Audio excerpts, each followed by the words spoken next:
Em uma pequena aldeia camponesa do sul da França, chamada Pouilly, nasceu Vicente, um menino franzino de olhos atentos, em 24 de abril de 1581. Era um tempo duro, em que os pobres colhiam a terra com as mãos e rezavam com os olhos voltados para o céu. Seu berço foi simples, sua casa sem luxo, mas desde cedo a fé já morava ali. Aquela criança, batizada como Vicente de Paulo, viveria para se tornar o consolo de muitos que não tinham consolo algum. A vida o consagraria como o pai dos pobres e apóstolo da caridade, títulos que não lhe foram dados pela Igreja antes de serem proclamados pelo povo, que nele reconhecia um amigo fiel e uma presença de Deus em meio à dor. Sua história é uma resposta viva à pergunta que tantos fazem: onde está Deus quando sofremos? Em Vicente, Deus se fez próximo. Ele é o padroeiro universal de todas as obras de caridade da Igreja e sua memória é celebrada em 27 de setembro, data em que também entrou no céu. Sua vida atravessou o século XVII como um farol aceso no meio das guerras, das pestes, da fome e da miséria espiritual que assolavam a França. E até hoje, quando o mundo parece ter esquecido os pobres, São Vicente nos recorda: o pobre é o rosto de Cristo escondido. Mas quem se aproxima de Vicente de Paulo encontra mais que a biografia de um sacerdote. Encontra uma resposta para o próprio sofrimento. Sua vida é uma escola silenciosa de fé prática, de compaixão concreta, de amor que não espera condições. Encontra-se também com a chama viva dos vicentinos, seus filhos espirituais, leigos e consagrados, que em mais de 150 países continuam visitando lares humildes, carregando cestas de esperança, orações e fraternidade. São Vicente não morreu. Sua caridade sobrevive nas ruas, nos hospitais, nas prisões, nos asilos e nas periferias, onde há dor. Sua história é para você que enfrenta solidão, enfermidade, abandono ou sente que perdeu o sentido da vida. Vicente de Paulo também teve seus momentos de escuridão. Foi provado em sua fé e lapidado pelo sofrimento. Mas deixou-se moldar por Deus, e a graça transformou sua humanidade em milagre cotidiano. Ao contemplarmos sua trajetória, somos convidados a redescobrir que a fé verdadeira é aquela que se curva para servir, e que mesmo as mãos mais pobres podem ser instrumento de uma caridade divina. Vicente nasceu em um lar onde a terra e a fé se entrelaçavam como raízes que sustentam uma árvore. Era o terceiro de 6 filhos de uma família camponesa da Gasconha, onde tudo era simples exceto a confiança em Deus. Desde pequeno, seu mundo era feito de pastos, orações e silêncios. Guardava porcos, guiava rebanhos e ajudava nos campos, mas enquanto seus pés caminhavam sobre a poeira, sua alma já contemplava o céu. Ali, no ofício humilde dos dias, aprendia o valor da perseverança e do serviço silencioso. Sua mãe, mulher de profunda piedade, lhe ensinava uma lição que seria a pedra angular de sua vida: ver Jesus nos pobres que batiam à porta.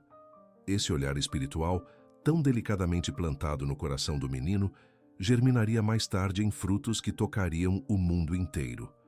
Não havia luxo em sua casa, mas havia oração. Muitas vezes, enquanto conduzia os animais entre trilhas e colinas, Vicente recitava orações simples, cantava hinos ao Criador e contemplava a natureza como se cada flor fosse um sussurro do céu. A solidão dos campos o tornou íntimo de Deus, e a pobreza do lar o preparou para entender o valor das pequenas coisas.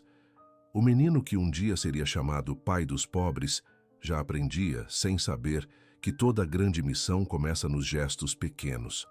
A providência divina o olhava com ternura e começou a abrir caminhos. Seu talento logo foi notado. Havia nos seus olhos uma luz que não se explicava apenas pelos estudos rudimentares que tivera. Um benfeitor, tocado pela inteligência e piedade do jovem, ofereceu-lhe a oportunidade de estudar em Dax. Mais tarde, prosseguiria seus estudos em Toulouse, mergulhando na teologia com seriedade. Mas mesmo entre livros e mestres, jamais se desligou da simplicidade dos ensinamentos recebidos em casa.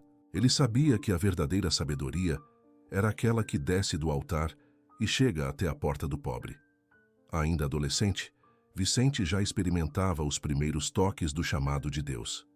Em vez de se orgulhar do que conquistava, guardava no peito o desejo de fazer algo que aliviasse o sofrimento alheio. Sentia que o mundo estava ferido e que sua vida não podia ser apenas um projeto pessoal. Trazia dentro de si a urgência de ajudar, mesmo que ainda não soubesse como. Era como o profeta Jeremias, que ainda jovem ouviu: "Antes que no seio fosses formado, eu já te conhecia. Antes de teu nascimento, eu te consagrei." Jeremias capítulo 1, versículo 5. Esse tempo de infância e juventude não foi apenas uma fase de preparação intelectual, mas uma lapidação interior.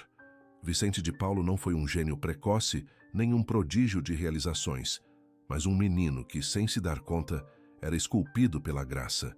Seu coração estava sendo educado para amar. Deus o formava longe dos palcos, no anonimato dos campos, entre rebanhos e orações murmuradas ao vento. Aquele menino de Poí se tornaria o farol que muitos pobres seguiriam nos séculos seguintes. E tudo começou com a fé simples de uma família que acreditava que Cristo morava em cada necessitado. Quando Vicente de Paulo foi ordenado sacerdote, em 23 de setembro de 1600, tinha apenas 19 anos. Era jovem demais para os padrões da época, o que já indicava um chamado especial. Mas o que ardia em seu coração naquele momento ainda era um desejo humano e compreensível. Ele queria ajudar sua família. Carregava no peito a esperança de conseguir uma paróquia abastada, um cargo estável, algo que trouxesse algum alívio à pobreza de seus pais. Não havia vaidade em sua intenção, mas havia ainda a sombra da ambição. Seu coração, embora piedoso, buscava algo que o próprio Deus desejava purificar. Era o tempo em que Vicente começava a viver o dilema de muitos: como conciliar um ideal nobre com os desejos que ainda nos prendem ao mundo. Ele amava sua vocação, mas não estava isento de confusões interiores. O sacerdote recém-ordenado não buscava riquezas por vaidade, mas sonhava com uma vida mais confortável. Queria ser útil aos seus, sem perceber que a utilidade verdadeira não viria do prestígio, e sim da entrega total. Deus, em sua infinita pedagogia, o conduziria por caminhos onde a alma seria lentamente despojada para ser verdadeiramente fecunda. Vicente começou então a caminhar por trilhas que pareciam promissoras aos olhos humanos, mas que se revelariam estreitas e reveladoras. Procurou vínculos com famílias influentes, esperou oportunidades que nunca chegavam e sentiu na pele a frustração de planos que não se realizam. Esse período foi como uma travessia no deserto da alma. Nada lhe faltava exteriormente, mas o coração estava inquieto. Era como se algo estivesse por dentro sussurrando: "Ainda não é isso, Vicente. Há algo maior." Foi nesse tempo que começou a sentir o peso de viver entre dois mundos: o da fé simples que aprendeu em casa e o da sociedade clerical de sua época, muitas vezes voltada a interesses materiais. Ele percebeu como tantos padres se preocupavam mais com rendas e cargos do que com as almas. E embora ele próprio estivesse, de certo modo, tentando seguir esse caminho, algo nele não se acomodava. Era como se sua alma fosse moldada para uma fidelidade maior, que ainda não conseguia alcançar, mas da qual também não conseguia fugir. Essa tensão interior, essa luta entre o que o mundo oferecia e o que Deus silenciosamente exigia, não o deixou em paz. Era como o jovem rico do Evangelho, que se aproximou de Jesus com boas intenções, mas saiu triste por não conseguir desapegar-se. Evangelho segundo São Mateus, capítulo 19, versículos de 16 a 22. Vicente, porém, aos poucos foi permitindo que a graça lhe mostrasse outro horizonte. Ele não seria padre para conquistar algo, seria padre para perder-se de si mesmo e encontrar os outros. O tempo da purificação começava. E Deus, que tudo vê, esperava apenas que ele dissesse sim com o coração inteiro. No ano de 1605, quando Vicente ainda dava seus primeiros passos no sacerdócio, um inesperado revés mudou radicalmente o rumo de sua vida. Durante uma viagem pelo mar Mediterrâneo, confiando seus planos à calmaria das águas, foi surpreendido por um acontecimento que o mergulhou em um profundo silêncio interior. Ao ser capturado e levado para terras estrangeiras, conheceu de perto o abandono, a incerteza e a dependência absoluta da providência. Aquele tempo que para o mundo parecia um cativeiro, para Deus seria um retiro, não de clausura, mas de esvaziamento e escuta. Longe de casa, longe da segurança e dos confortos mínimos, Vicente não se revoltou. Em vez disso, passou a viver aquele exílio como uma entrega radical. Em sua alma nascia um canto de esperança que nenhum cenário poderia calar. Costumava entoar hinos cristãos enquanto cumpria tarefas humildes. Suas canções não eram lamentos, mas sussurros de fé, e foi assim que tocou o coração de quem o cercava. Uma mulher, ao escutar seus cânticos, quis saber o significado daquelas melodias tão cheias de paz. Vicente então falou da beleza do Evangelho, da ternura de Cristo, da promessa de vida que brota do amor de Deus. Suas palavras, simples e cheias de luz, despertaram uma saudade do céu em quem o escutava. Aquela partilha silenciosa produziu um fruto surpreendente. Um homem antes distante da fé foi tocado por aquele testemunho e tomou uma decisão ousada: voltar para Cristo. Juntos, Vicente e esse novo amigo empreenderam o retorno. Não foi uma fuga movida por desespero, mas um êxodo inspirado pela confiança. Em pequena embarcação e guiados apenas pela esperança, atravessaram o mar como quem se lança nos braços do Pai. E chegaram. Foram poupados pelo céu, e não apenas em corpo. O coração daquele homem se converteu, reconciliou-se com a igreja e ingressou em vida religiosa. Vicente entendeu então que Deus o havia conduzido ali não para punir, mas para redimir e para revelar a ele que sua missão era maior do que qualquer ambição humana. De volta à França, com os pés no chão natal, mas com a alma transformada, passou um tempo em Roma aprofundando seus estudos. Porém, algo nele já não era o mesmo. A vida espiritual se tornara mais profunda, mais centrada no essencial. Servindo a rainha Margarida de Valois, distribuía esmolas, mas já não via aquilo como dever de corte. Via como sacerdócio. Era como se cada gesto escondesse um altar. Nos olhos dos pobres, enxergava o Cristo que o sustentara no tempo da provação. Como está escrito, bem-aventurados os que choram, porque serão consolados. Evangelho segundo São Mateus, capítulo 5, versículo 4. Vicente havia chorado em silêncio, e agora colhia os frutos da confiança que nunca perdeu. Aquela experiência moldou sua alma. Se antes ele ainda buscava estabilidade e reconhecimento, agora buscava apenas ser instrumento. Não queria mais um lugar de destaque. Queria estar onde Deus precisasse dele. Havia entendido que a verdadeira liberdade não está em poder ir onde se quer, mas em se deixar conduzir por onde Deus quer. Era o início de uma nova etapa. Vicente havia sido provado, mas retornava não como o mesmo homem. Retornava como um coração purificado, pronto para ser inteiro de Deus. Foi em um dia comum, em 1617, que a vida de Vicente de Paulo deu seu passo mais decisivo. Estava então na região de Folleville, uma das propriedades da influente família Gondi, a qual servia como capelão. Ali, um camponês doente e próximo do último suspiro pediu um padre. Vicente foi chamado. Sentou-se ao lado daquele homem simples e ouviu com atenção pastoral uma confissão longa, marcada por décadas de pecados guardados em silêncio. O camponês chorava, aliviado por finalmente dizer tudo. Vicente, emocionado, percebeu que aquela alma carregava culpas não por maldade, mas por ignorância e vergonha. Quando o homem faleceu em paz, algo também morreu dentro de Vicente. A ilusão de que seu ministério era apenas para os que sabiam o caminho da igreja. Naquela noite, Vicente não dormiu. Seus pensamentos giravam em torno daquelas palavras abafadas, daquela consciência aflita que quase partira sem encontrar a misericórdia. Era como se a dor daquele homem tivesse atravessado seu peito. Ele entendeu, de forma definitiva, que havia multidões de pobres que não apenas sofriam com a miséria do corpo, mas estavam perdidas na alma, abandonadas espiritualmente. E tudo por falta de alguém que as escutasse, que as orientasse, que as ajudasse a reencontrar o caminho do Pai. Ele havia se deparado com o Cristo ferido da parábola, caído à beira da estrada, e dessa vez não passaria adiante. Movido por essa inquietação santa, Vicente pregou no dia 25 de janeiro, festa da conversão de São Paulo, um sermão que marcaria sua vida e o futuro da missão da igreja. Subiu ao púlpito da igreja de Folleville e, com voz firme, mas cheia de compaixão, convocou o povo à confissão, à reconciliação com Deus, à volta à fé. Não foi um discurso inflamado, mas um grito do coração. E o coração do povo respondeu. Longas filas se formaram diante dos confessionários.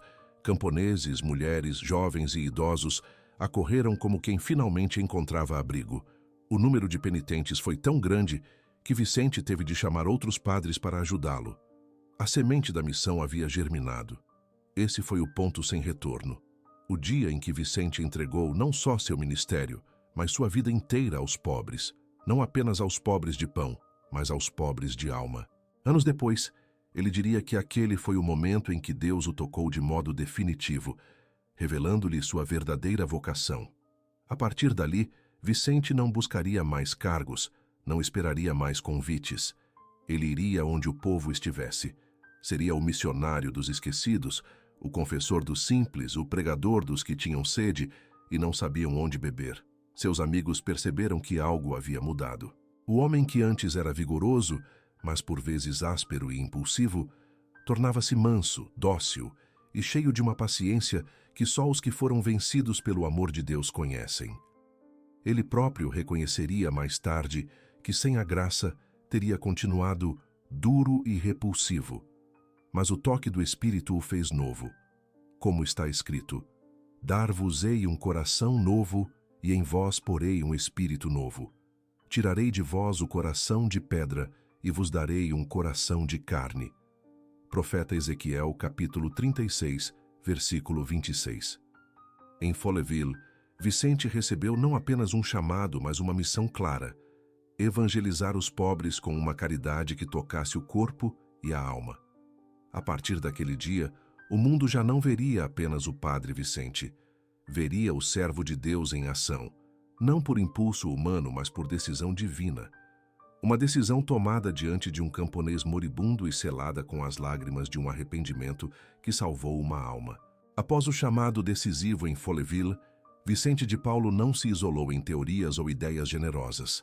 Ele desceu ao concreto, ao cotidiano marcado por contrastes gritantes. Aceitou ser pároco em Clichy, um subúrbio simples de Paris, e ali se dedicou com zelo de pai. Pregava com clareza, catequizava com ternura, visitava os pobres com respeito. Seu coração pastoral amadurecia entre os humildes. Mas não demorou para que, por providência e também pela influência da família Gondi, fosse levado novamente ao ambiente dos nobres, desta vez com outro olhar. Nomeado capelão da casa dos Gondi e preceptor dos filhos da Marquesa Margarida, Vicente passou a conviver com o luxo, mas sem se deixar seduzir por ele. Era como se estivesse ali não por desejo, mas por missão. Foi nesse ambiente que o contraste entre a riqueza dos salões e a miséria dos campos rasgou seu coração. Ele acompanhava a Marquesa em visitas pelas terras da família e via com os próprios olhos a pobreza espiritual e material dos camponeses. Enquanto na cidade se organizavam banquetes e concertos, nos povoados havia famílias que não sabiam rezar, que nunca haviam recebido os sacramentos, que viviam e morriam sem saber que eram amadas por Deus. Vicente se espantava, não com indignação vazia, mas com uma dor que o impelia à ação. A desigualdade que testemunhava tornou-se ferida em sua consciência. Foi então que a compaixão se tornou estratégia. Com o apoio da própria Marquesa, Vicente começou a organizar verdadeiras missões populares nas aldeias pertencentes à família Gondi. Eram ocasiões em que padres e catequistas se dirigiam às regiões mais esquecidas para evangelizar, ouvir confissões, ensinar os fundamentos da fé, consolar os doentes. A fé, que até então era um privilégio de poucos, passou a ser oferecida aos que mais precisavam dela. A caridade deixou de ser apenas doação de bens e tornou-se entrega de presença, de ensino, de escuta. Era o amor que ensinava. Essas missões Não eram apenas ações pastorais, eram respostas concretas a um grito escondido no povo. E foi ali, entre os mais esquecidos, que Vicente começou a intuir que a evangelização não podia andar separada da justiça. Para ele, anunciar o evangelho sem olhar para a dor do povo era como oferecer pão sem se importar com a fome de quem o recebe. Como está escrito, meus filhinhos, não amemos com palavras nem com a língua, mas por atos e em verdade. Primeira carta de São João, capítulo 3, versículo 18.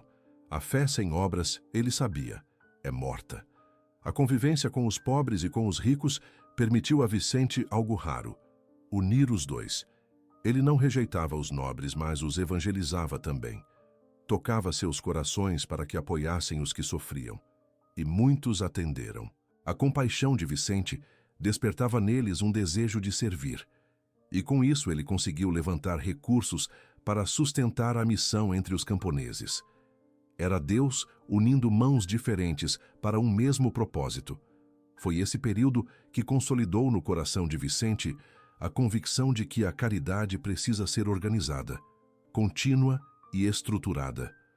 Não basta o gesto isolado, é preciso um compromisso. Ele compreendeu que o povo não precisava apenas de esmolas, mas de alguém que os considerasse dignos da boa nova. E assim, o padre que antes buscava estabilidade, agora encontrava no desamparo dos pobres sua verdadeira morada espiritual.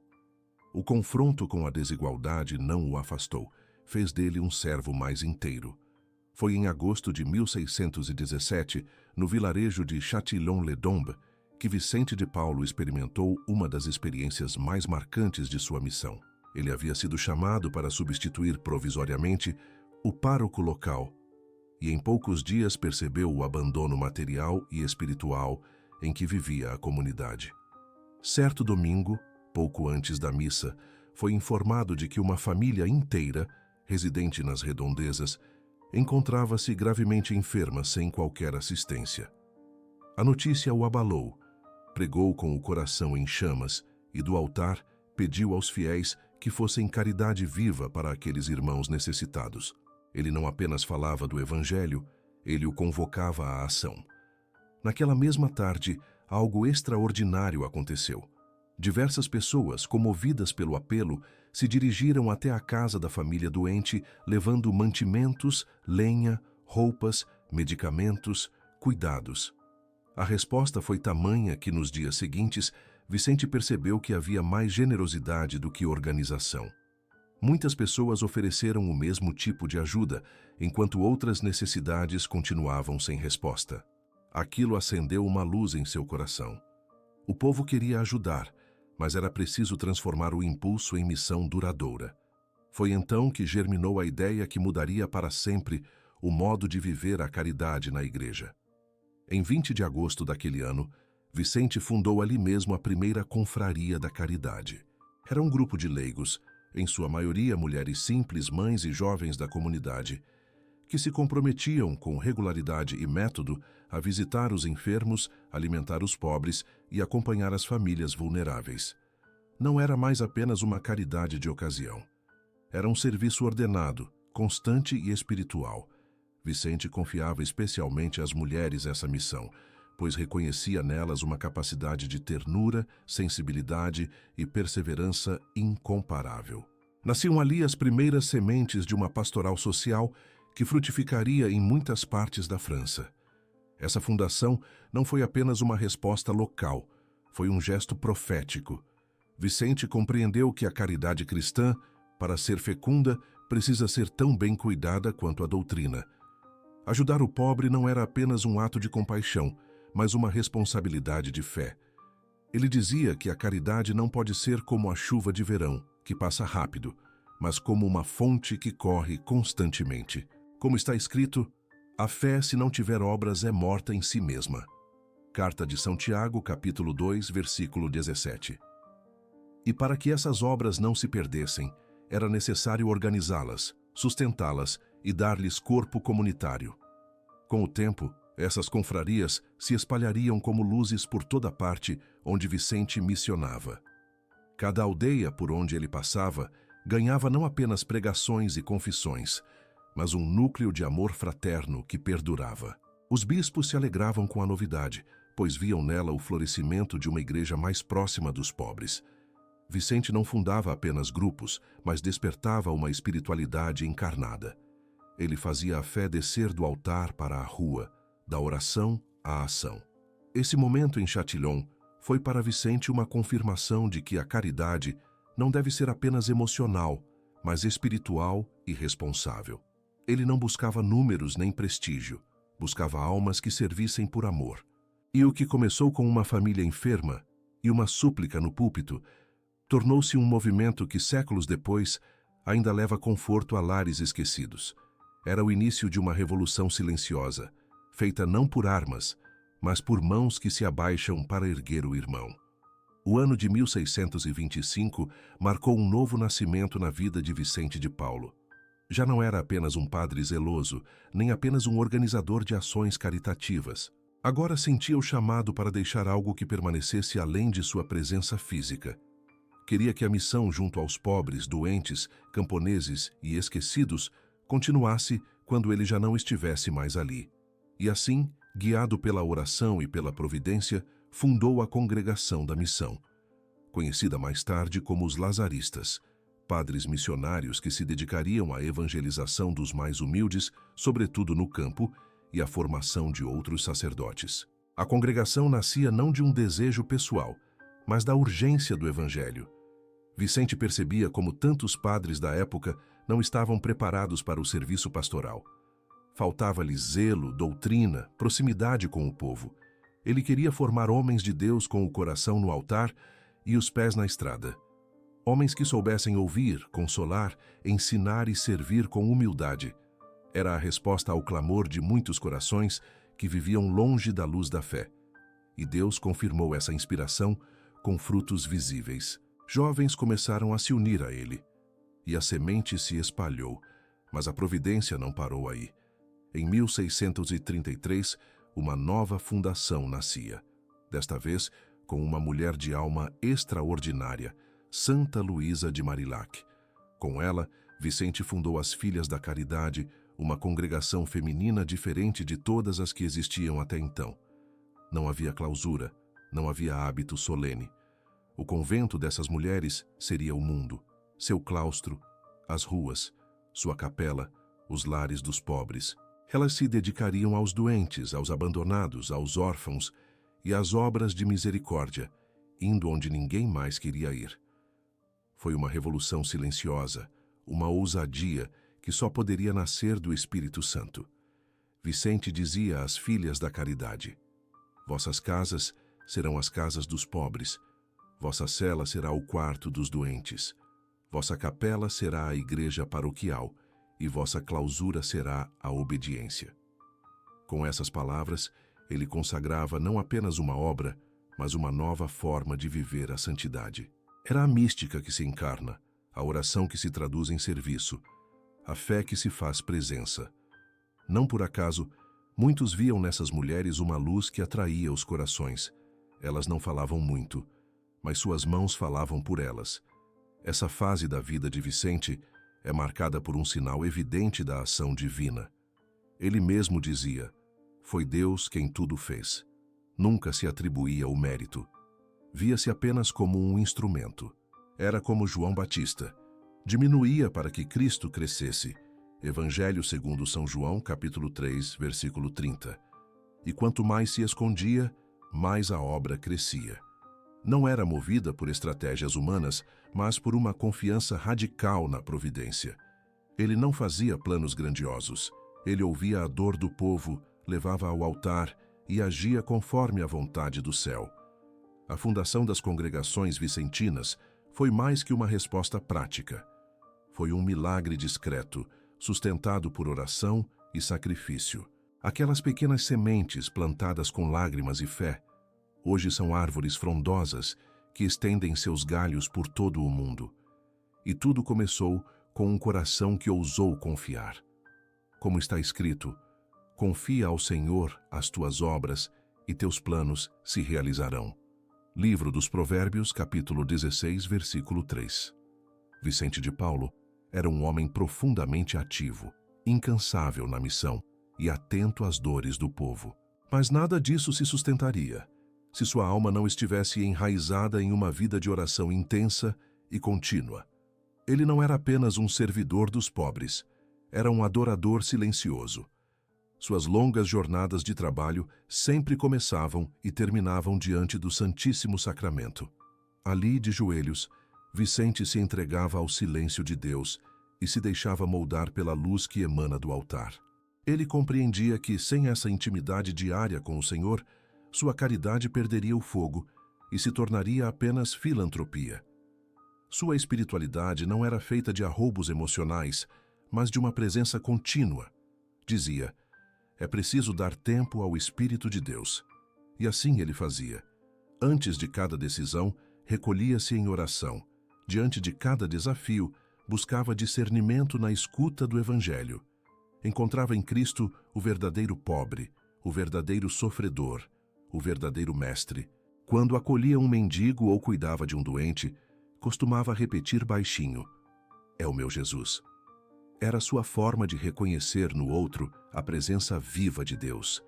Ele vivia o que está escrito: em verdade vos digo, todas as vezes que fizestes isso a um destes meus irmãos mais pequeninos, foi a mim que o fizestes. Evangelho segundo São Mateus, capítulo 25, versículo 40. Mais do que místico, Vicente era um homem consolado. Mesmo cercado por dificuldades, traições, limitações e trabalhos exaustivos, ele mantinha a serenidade de quem confia inteiramente na vontade de Deus. Suas cartas revelam um coração cheio de paz, mesmo quando falava de dores. Ele sabia que o amor de Deus não o poupava do sofrimento, mas o sustentava dentro dele. Esse era seu segredo: servir os pobres com as mãos, mas descansar o coração no coração de Cristo. Essa união entre ação e contemplação foi sua força silenciosa. Ele não se dividia entre o mundo e o céu. Ele levava o céu para dentro do mundo. Nas Filhas da Caridade e nos Lazaristas, Vicente sempre insistia: a oração é o primeiro dos nossos deveres. E dizia mais: se deixarmos a oração para servir um pobre, deixamos Deus por Deus. Com isso, ele ensinava que o amor a Deus e o amor ao próximo não se excluem, se completam. A verdadeira mística, segundo Vicente, não está em ver visões, mas em amar com obras concretas. Orar e servir, contemplar e agir, ajoelhar-se diante do altar e depois se abaixar diante do irmão. Esse era o caminho de santidade que ele traçava com os próprios passos. A mística de Vicente não era para poucos. Era uma espiritualidade acessível, encarnada, possível para todas as vocações. Ele falava com o mesmo ardor às religiosas, aos padres e aos leigos. Ensinava que não é preciso fazer grandes coisas para amar a Deus, basta fazer o ordinário com amor extraordinário. E assim, dia após dia, ele oferecia suas tarefas como incenso silencioso. Tudo se tornava oração. Um lenço entregue a um doente, uma carta escrita a um bispo, uma visita feita a um presidiário. Em tudo, havia um altar interior. Como está escrito: quer comais, quer bebais, ou façais qualquer outra coisa, fazei tudo para a glória de Deus. Primeira carta aos Coríntios, capítulo 10, versículo 31. Nesse modo de viver, Vicente encontrou a plenitude. Nunca precisou de reconhecimento, nem de manifestações extraordinárias. Sua paz vinha da certeza de estar onde Deus o queria, fazendo o que Deus lhe confiava. E assim, seu coração tornou-se lugar de consolação para tantos. Era procurado por bispos e camponeses, por nobres e doentes, por seminaristas e mulheres viúvas. A todos acolhia com o mesmo olhar. A todos escutava com o mesmo amor, porque a alma que ora escuta com mais profundidade, e a alma que ama sempre encontra o Cristo escondido. Nos últimos anos de sua vida, Vicente de Paulo já era reconhecido como um verdadeiro pai dos pobres, conselheiro de bispos, formador de padres e fundador de obras que tocavam milhares de vidas. Mas quanto mais sua obra crescia, mais seu coração era chamado à purificação. A fé que alimentava tantos agora seria provada em silêncio.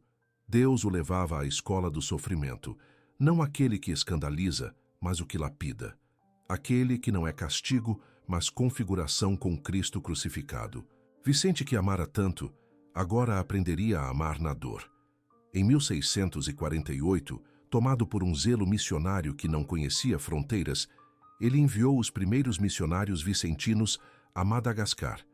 Era um sonho antigo, levar o Evangelho até os confins do mundo, conforme o mandato de Cristo. Porém, a missão não teve os frutos esperados. Muitos dos enviados adoeceram e vários não retornaram. Vicente recebia as notícias com o coração apertado, mas sem murmúrio. Via naquelas perdas uma semente lançada que, cedo ou tarde, brotaria. E mesmo sem compreender os caminhos de Deus, nunca duvidou do amor que tudo permite para o bem maior. Como está escrito, sabemos que todas as coisas concorrem para o bem daqueles que amam a Deus. Carta aos Romanos, capítulo 8, versículo 28.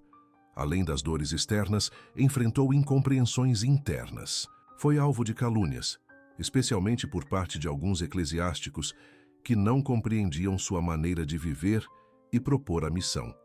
Acusavam-no de exageros, de inovações, de se intrometer onde não era chamado. Vicente, porém, respondia com silêncio e oração. Nunca se defendeu publicamente. Preferia oferecer sua dor ao altar, como quem sabe que Deus vê o coração. Seu olhar permanecia firme no Cristo servo e dele tirava forças para suportar o que o mundo não entendia. Repetia sempre: os pobres são nossos mestres. E talvez fosse justamente por isso que sabia acolher até a humilhação como escola divina. A saúde também lhe foi tirada pouco a pouco.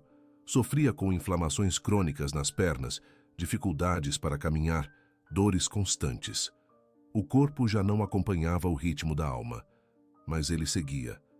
Continuava suas reuniões, suas cartas, seus conselhos, suas orações prolongadas. Para os que o viam debilitado, dizia com serenidade: a cruz é o presente mais precioso que Deus dá aos seus amigos. E vivia isso com doçura. Nunca impôs sua dor aos outros, nunca exigiu cuidados especiais. Até no sofrimento, pensava primeiro nos que estavam ao seu redor. Esse tempo final foi também de recolhimento interior. Vicente revia suas obras, suas escolhas, seus caminhos. Tudo o que tinha entregava novamente ao Senhor. E o que mais o alegrava não era o número de missões ou fundações, mas a fidelidade daqueles que continuariam a obra. Seu maior consolo era ver que os pobres não estavam mais sozinhos, que agora havia padres que os confessavam, mulheres que os acolhiam, jovens que os visitavam. Ele havia acendido uma chama que nenhum vento apagaria.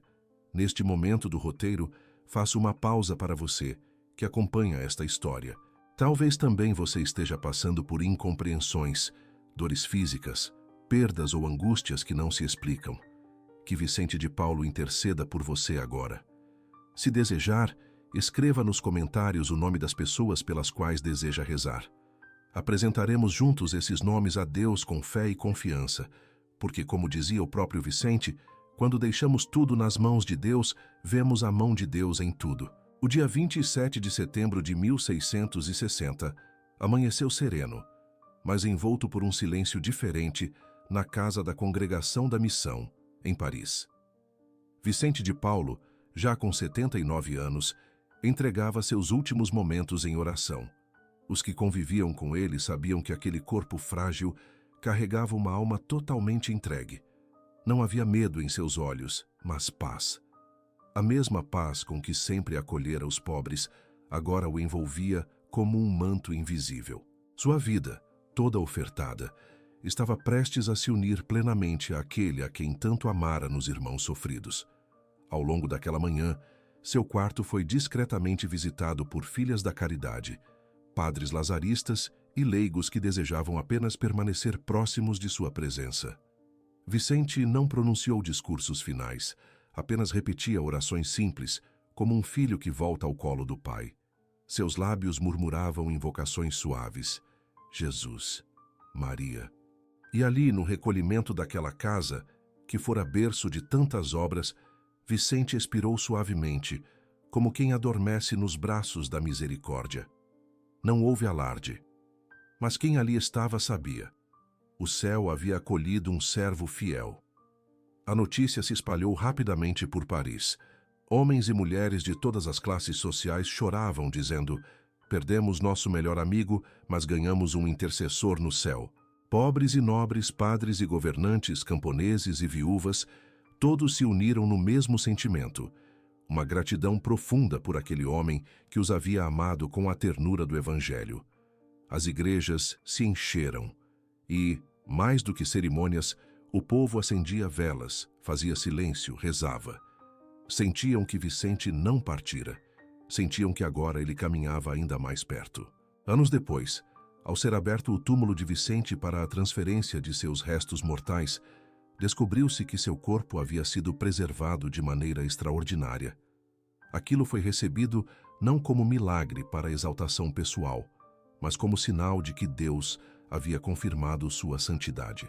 E como sinal ainda mais tocante, seu coração foi retirado e guardado em um relicário, que hoje repousa na Capela da Medalha Milagrosa, em Paris, um coração que bateu por Cristo e pelos pobres e que agora repousa no meio do povo de Deus.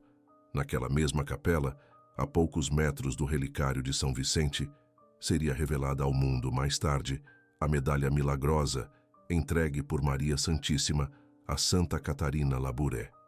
Não é coincidência, é continuidade. O coração de Vicente, que tanto buscou Cristo nos pobres, agora repousa onde a Mãe de Cristo revelou um dos maiores sinais da sua ternura. Céu e terra se encontraram ali, e aqueles que hoje visitam aquele lugar de silêncio e graça podem sentir no mais íntimo que a santidade é possível e que a caridade é o caminho mais seguro. Como está escrito: combati o bom combate, terminei a corrida, guardei a fé. Agora me está reservada a coroa da justiça, que o Senhor, justo juiz, me dará naquele dia. Segunda carta a Timóteo, capítulo 4, versículos 7 e 8. Vicente de Paulo terminou sua corrida não no aplauso dos homens, mas no serviço fiel. Guardou a fé, sim, mas mais do que isso, a multiplicou nos corações daqueles que cruzaram seu caminho. E hoje, sua memória não é apenas lembrada, é vivida, porque onde houver um pobre consolado, ali estará viva a presença desse santo. Mais de 170 anos após a partida de São Vicente de Paulo, em uma França marcada por mudanças sociais e desafios espirituais, um novo sopro do Espírito trouxe à luz um fruto direto de sua missão.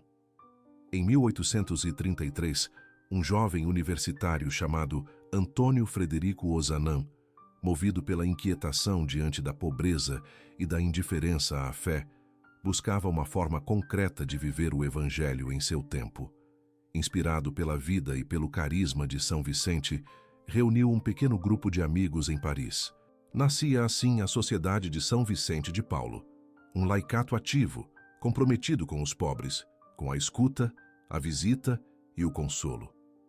Ozanam não queria apenas ajudar materialmente. Ele desejava, como Vicente, enxergar no pobre um sacramento vivo da presença de Cristo. A visita vicentina era, e continua sendo, um gesto de escuta profunda, de oração partilhada, de esperança levada até as casas, onde a dor é maior do que as palavras. Não se trata de assistencialismo, mas de comunhão. Como dizia o próprio Ozanam, fiquemos aos pés dos pobres e aprendamos com eles. Era o mesmo espírito que Vicente proclamara séculos antes, agora revivido no coração da juventude leiga. A obra se espalhou rapidamente. Em poucos anos, a sociedade se multiplicava pela Europa, cruzava oceanos, chegava a outras línguas, outras culturas, outras dores. No Brasil, floresceu de maneira extraordinária. A terra brasileira, com sua fé popular e sua sensibilidade espiritual, acolheu os vicentinos como missão de alma.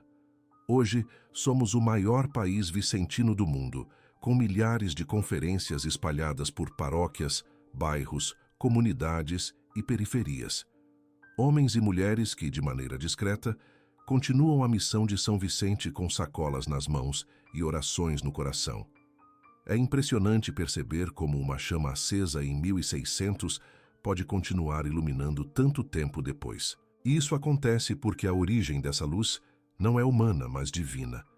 A caridade de São Vicente era a caridade de Cristo. Não vinha de si, mas de Deus. Por isso, ultrapassou séculos, guerras, pandemias e crises. Continua viva onde houver alguém que se ajoelha diante de um sofredor, que se dispõe a escutar sem pressa, que se levanta para visitar um enfermo ou consolar um enlutado. O carisma vicentino é o evangelho em movimento. Hoje, quando vemos um vicentino chegar a uma casa simples, carregando não só alimentos, mas palavras de fé, sabemos que Vicente está presente. Quando uma conferência se reúne para rezar por uma família em sofrimento, ou quando um jovem decide entregar parte de seu tempo para visitar alguém esquecido, ali está o eco de Vicente. Como está escrito, não vos esqueçais da caridade e da solidariedade, pois com tais sacrifícios Deus se compraz. Carta aos Hebreus, capítulo 13, versículo 16. E esse sacrifício silencioso tem sido oferta viva em tantos cantos do mundo. A história de São Vicente de Paulo não termina com sua morte. Ela renasce em cada gesto de amor, em cada obra que prefere o pobre ao conforto, em cada oração que se transforma em visita, em cada dor que encontra consolo. E o mais belo é saber que todos nós podemos ser parte dessa história. Não é preciso fazer muito. Basta fazer com amor. Porque, como ele mesmo ensinava, a caridade é inventiva até ao infinito. São Vicente de Paulo nos ensinou com a própria vida que a fé autêntica não é feita apenas de palavras ou sentimentos, mas de gestos concretos de amor. Ele nos mostrou que, ao dobrar os joelhos diante do Santíssimo, também devemos nos dobrar diante do sofrimento humano, que não existe santidade verdadeira sem caridade, e que o rosto de Cristo pode ser encontrado nas ruas, nos leitos de dor, nas prisões, nas casas mais simples e esquecidas. Foi assim que ele viveu, e é assim que ele nos chama a viver. O carisma vicentino não é privilégio de poucos.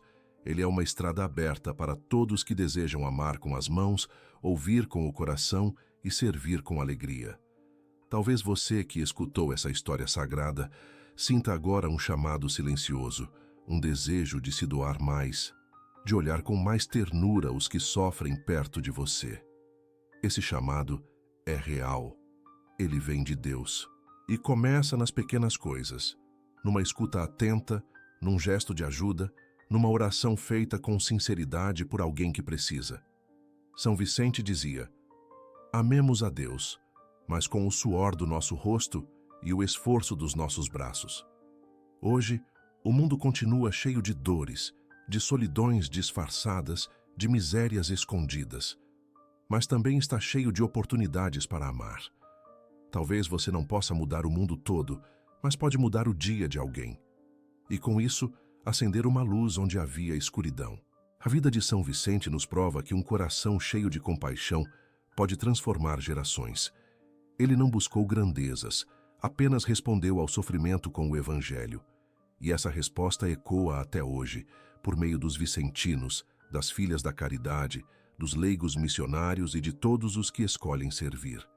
Que essa história tenha sido para você mais do que um testemunho.